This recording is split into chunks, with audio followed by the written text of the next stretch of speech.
આપણે લાસ્ટ લેક્ચરની અંદર શ્વસન ક્ષમતા અને વાયુઓના કદની 9 વ્યાખ્યાઓ તૈયાર કરી હતી, જેમાં આપણા ફેફસા છે એ કેટલી હવા અંદર લે છે, કેટલી હવા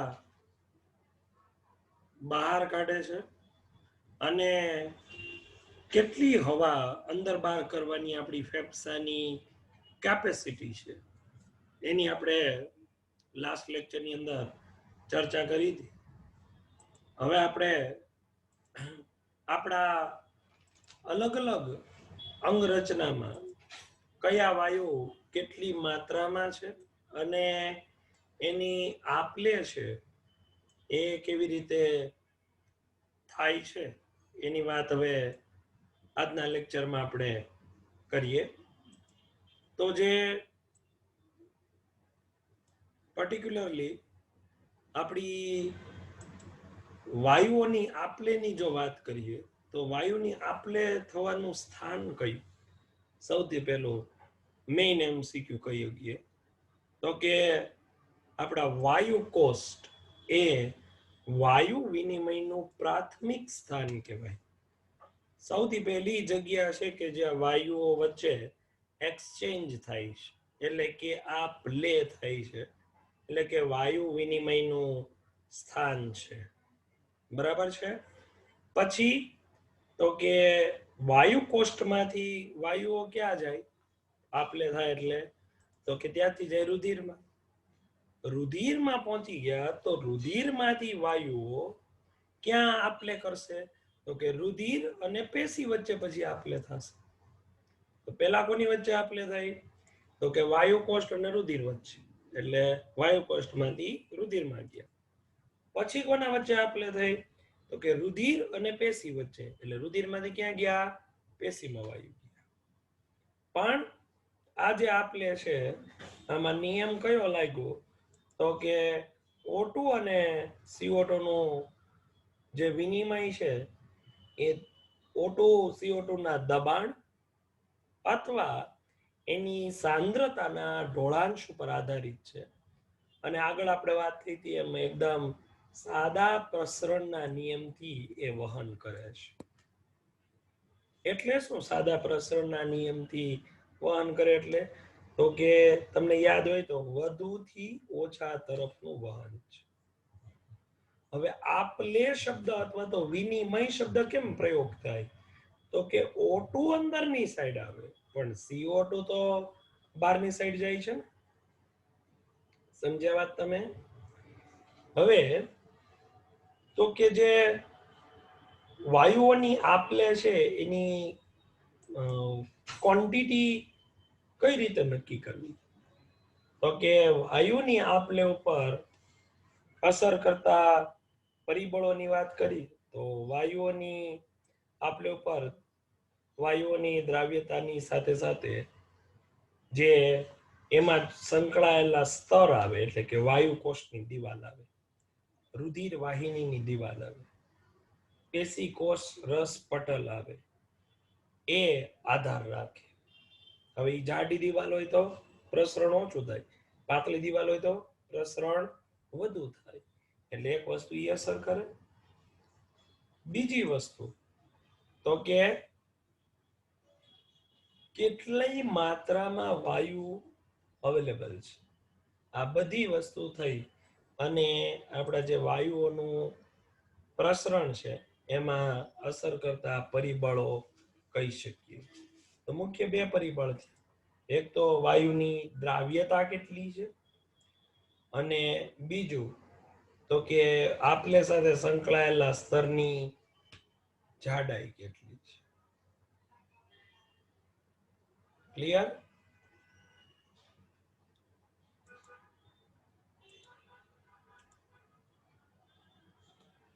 આમ આપણે જે વાયુની હકીકતે આપલે થાય છે એની ક્વોન્ટિટીની રીતે જો આપણે વિચારીએ તો એ ક્વોન્ટિટી કેવી હોય?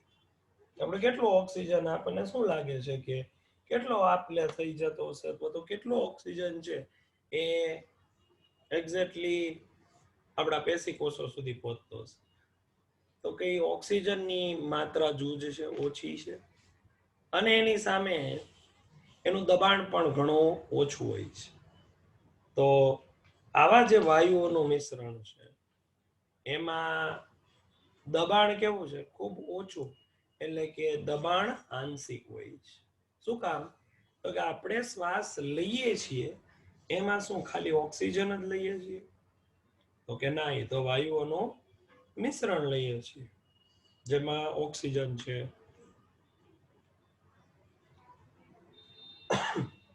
કાર્બન ડાયોક્સાઇડ છે, નાઇટ્રોજન સૌથી વધુ છે. તો આ બધા વાયુમાં ઓક્સિજનની જો વાત કરીએ દબાણની, તો એ કેવું હોય? આંશિક હોય. આંશિક ને ઇંગ્લિશમાં શું કહેવાય? પાર્શિયલ પ્રેશર કહેવાય. આંશિક દબાણ એટલે પાર્શિયલ પ્રેશર. તો એ હિસાબથી પાર્શિયલ નો પી એટલે ઓક્સિજન ને O2 ની જગ્યાએ PO2 થી દર્શાવાય. એનો અર્થ શું થાય? Partial oxygen pressure. બરાબર છે? કારણ કે સ્વાભાવિક છે, વાયુઓ મિશ્રણ વાળા છે, એમાં એનું દબાણ ઓછું હશે. તો એવી જ રીતે કાર્બન ડાયોક્સાઇડ ને શું લખાય? PCO2 થી દર્શાવવામાં આવે છે. હવે કયા વાયુનું કઈ અંગરચનામાં કેટલું દબાણ છે એની માટે કોષ્ટક તૈયાર કરવામાં આવ્યું છે. પણ આ દબાણ કેવું છે? હમણાં જ આપણે કીધું એમ આંશિક છે, માટે એને માપવા માટે, દબાણ માપવા માટે મર્ક્યુરી મીટરનો ઉપયોગ કરવામાં આવે છે. મર્ક્યુરી એટલે પારો અને એની સંજ્ઞા Hg થાય. એટલે જે એકમ બનશે દબાણનો એ mmHg બનશે.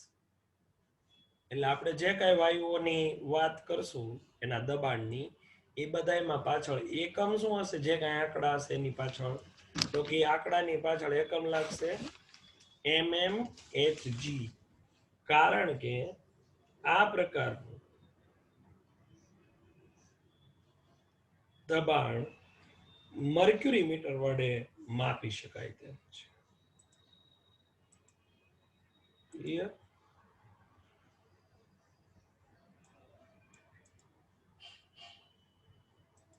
હવે અલગ અલગ વાયુઓના દબાણ અલગ અલગ જગ્યા ઉપર કેવા છે એનું આ કોષ્ટક છે.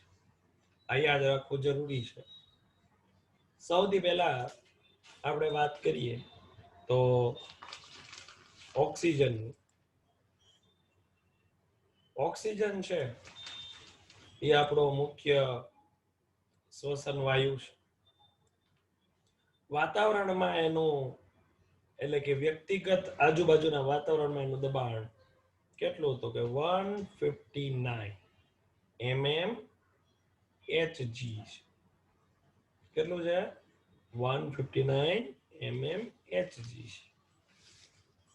આમાંથી જે શ્વાસ લઈએ અને પહોંચે ક્યાં? વાયુ કોષ્ટમાં પહોંચે. વાયુ કોષ્ટમાં એનું દબાણ કેટલું થઈ ગયું? 104. 159 થી ઘણું બધું ઓછું, 104. ત્યાંથી એ ઓક્સિજન યુક્ત રુધિરમાં જાય. ઓક્સિજન યુક્ત રુધિર એટલે શું? તો કે ધમનીમાં. પણ અહીંયા ફેફસામાં ઓક્સિજન યુક્ત રુધિરમાં જાય એટલે એક વાત યાદ રાખવાની, અહીંયા ફુફુસીય શિરા થશે. ક્લિયર? જ્યારે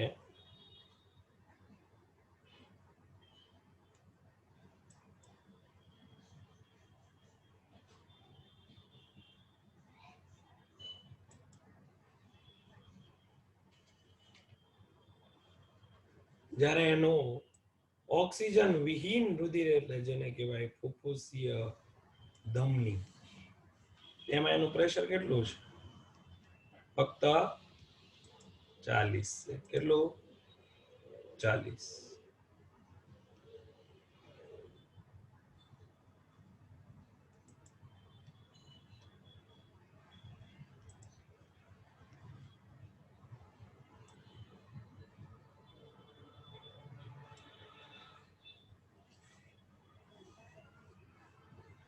વળી છેલ્લે જ્યારે એ પેશી કોષોએ પહોંચે ત્યારે એનું પ્રેશર 40 જ હોય છે. એટલે કે ઓક્સિજન વાતાવરણમાં 159 હતો અને આપણા પેશી કોષોએ પહોંચ્યો ત્યાં કેટલો થઈ ગયો? 40. ક્લિયર? કાર્બન ડાયોક્સાઇડ વાતાવરણમાં 0.3, કમ્પેરેટિવલી વાતાવરણમાં કાર્બન ડાયોક્સાઇડનું પ્રમાણ ઓછું હોય, સ્વાભાવિક વાત છે. વાયુ કોષ્ટમાં કાર્બન ડાયોક્સાઇડનું પ્રમાણ 40. કેટલું થાય છે? 40. જ્યારે ઓક્સિજન વિહીન રુધિરમાં કાર્બન ડાયોક્સાઇડનું પ્રમાણ વધારે હોય.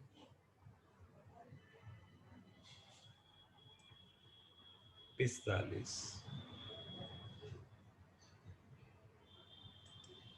ઓક્સિજન યુક્ત રુધિરમાં ઓછું હોય, પણ કેટલું? ન હોય એવું નથી હો. ઓક્સિજન યુક્ત રુધિરમાં CO2 હોય કેટલો? 40. અને છેલ્લે પેશી કોષમાં O2 કરતા તો વધારે જ CO2 હોવાનો, કારણ કે ત્યાં જે ઉત્પન્ન થાય છે. તો 45. અમે કલર કોડ એટલે બનાવ્યા છે કે તમને આ વસ્તુ યાદ રાખતા ફાવે. જેમ કે આ ટેબલ યાદ રાખવું હોય તો તમે અને એક્ઝેક્ટ ટેબલને યાદ રાખવા માટે આવી પેટર્નનો ઉપયોગ કરી શકો. જો થઈ ગયું 40 40 40 પેટર્ન બની ગઈ. એવી રીતે 45 95 45 બની ગઈ. આ તમને યાદ રાખવામાં સહેલું પડે એટલે મેં કલર અલગ અલગ રાખ્યા છે.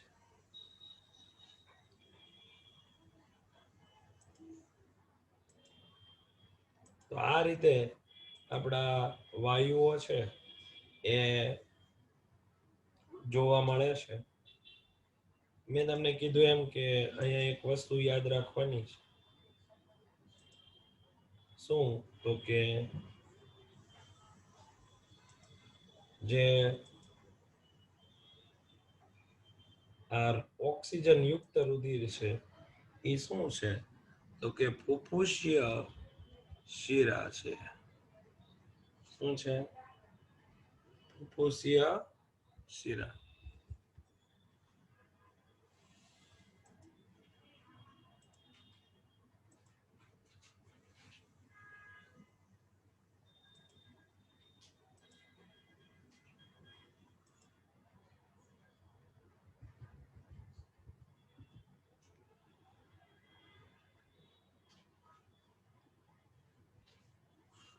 અને આ ઓક્સિજન વિહીન શું છે?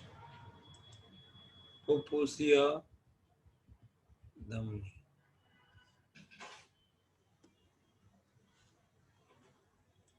ક્લિયર?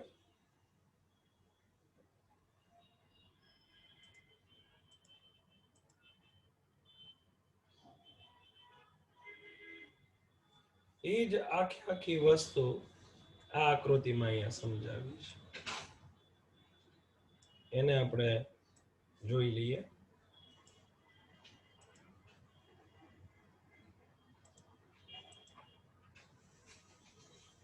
આ છે એ ફેફસાના વાયુ કોષ્ટ બનાવ્યા છે. આ હૃદય છે અને આ આપણા શરીરનો બાકીનો તમામ હિસ્સો છે, ભાગ છે. અહીંયા તમે જોવો જોઈએ તો આપણી ફુફુસીય શિરા એ શું કામ કરે? તો કે વાયુ કોષ્ટમાંથી ઓક્સિજન વાળું લોહી લઈ અને અહીંયા આવે. અહીંયાથી તો કે આપણા આખા શરીરમાં જાય. કેવું? તો કે શુદ્ધ રુધિર. તો ઓક્સિજનનું પ્રમાણ અહીંયા તમે જોતા જાઓ તો એ જ વસ્તુ જે ટેબલમાંથી વાયુ કોષ્ટમાં જો PO2 104 હતું, PCO2 40 હતું, તેમ લખ્યું છે. અહીંયા તો કે શુદ્ધ રુધિર 95 હોય અને કાર્બન ડાયોક્સાઇડ 40 હોય. એ જ વસ્તુ અશુદ્ધ ને લઈને વાત કરી તો આપણા શરીરમાંથી અશુદ્ધ લોહી ભેગું થાય, એ બધું જાય આપણા હૃદયમાં અને હૃદયમાંથી જાય ફેફસામાં. તો અશુદ્ધ રુધિર છે તો સીધી વાત છે એમાં ઓક્સિજન 40 છે અને CO2 45 છે. એની સામે અહીંયા શુદ્ધ રુધિર હતું તો ઓક્સિજન 95 નું CO2 40 અને ફાઇનલી વાયુ કોષ્ટમાં કેવી સિચ્યુએશન છે 104 અને 40. એ જ વસ્તુ આપણને આ રીતે સમજાવવામાં આવી છે.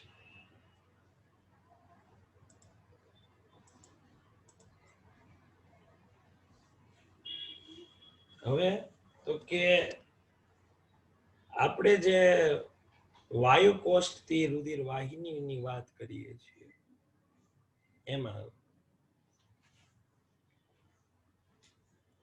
એવું કીધું ને કે સ્તરની જાડાઈ અસર કરે, તો સ્તરની જાડાઈને લઈને આપણે જોઈ લઈએ કોન્સેપ્ટ શું કહેવા માંગે છે.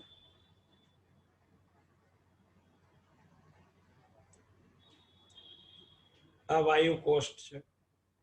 વાયુ કોષ્ટની સ્વાભાવિક છે દિવાલ હશે, તો આ વાયુ કોષ્ટની દિવાલ છે એ પહેલું બેરિયર ઓક્સિજન માટે. આ વાયુ કોષ્ટની દિવાલ અને રુધિર વાહિની વચ્ચે અહીંયા લિક્વિડ ભરેલું છે જેને આધારક દ્રવ્ય કીધું, આ પીળા કલરનું. એ બીજું પાર કરવાની વાત આવી. અને આ રુધિર વાહિની છે આ એની દિવાલ એ ત્રીજો નંબર થઈ. તો અહીંયા O2 હોય તો એને રુધિરની અંદર પહોંચવું હોય તો કેટલી વસ્તુ પાર કરવી પડે? તો કે પહેલા વાયુ કોષ્ટની દિવાલ, પછી આધારક દ્રવ્યનું પ્રવાહી અને છેલ્લે રુધિર વાહિનીની દિવાલ. આ 3 લેયર એને ક્રોસ કરવા પડે ત્યારે જઈને એ પહોંચી શકે. ક્યાં? તો કે રુધિરની અંદર. કોણ? ઓક્સિજન. બીજી મહત્વની બાબત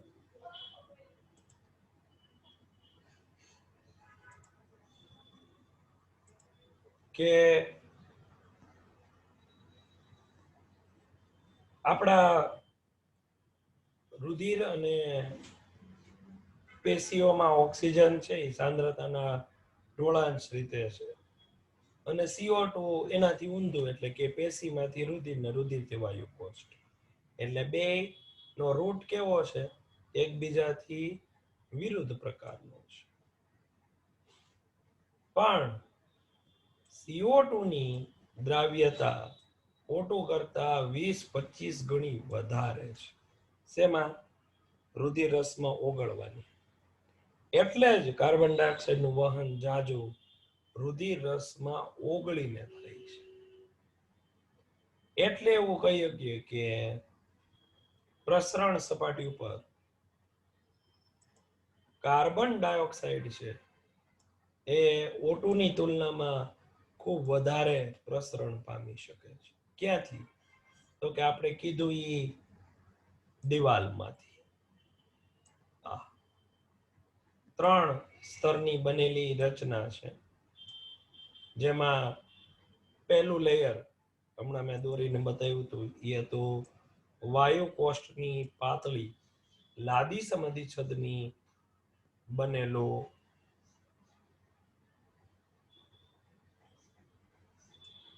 લેયર. બીજું જે હતું એ વાયુ કોષ્ટની જે રુધિર કેશિકા છે એનું અંત અધિચ્છદનું આવરણ, જે આપણે એકચ્યુઅલમાં 3 નંબર લખ્યું હતું. અને બીજા નંબર ઉપર એ બેયની વચ્ચે આવેલ આધારક દ્રવ્ય. આ ત્રણ વસ્તુ થઈ. પહેલું વાયુકોષનું પાતળું આવરણ, બીજું બે વચ્ચેનું આધારક અને ત્રીજું રુધિર કેશિકાનું અંતઃઅધિચ્છદ. છતાંય આ લેયરની જાડાઈ કેટલી થાય છે? તો કે આ ત્રણ થરું લેયર હોવા છતાં એની કુલ જાડાઈ 1 મિલીમીટર કરતા ઓછી છે. એટલે હાવ નહીં જેવી થઈ ને, નહિવત થઈ. 1 મિલીમીટર કરતા પણ ઓછી જાડાઈ છે. માટે આપણા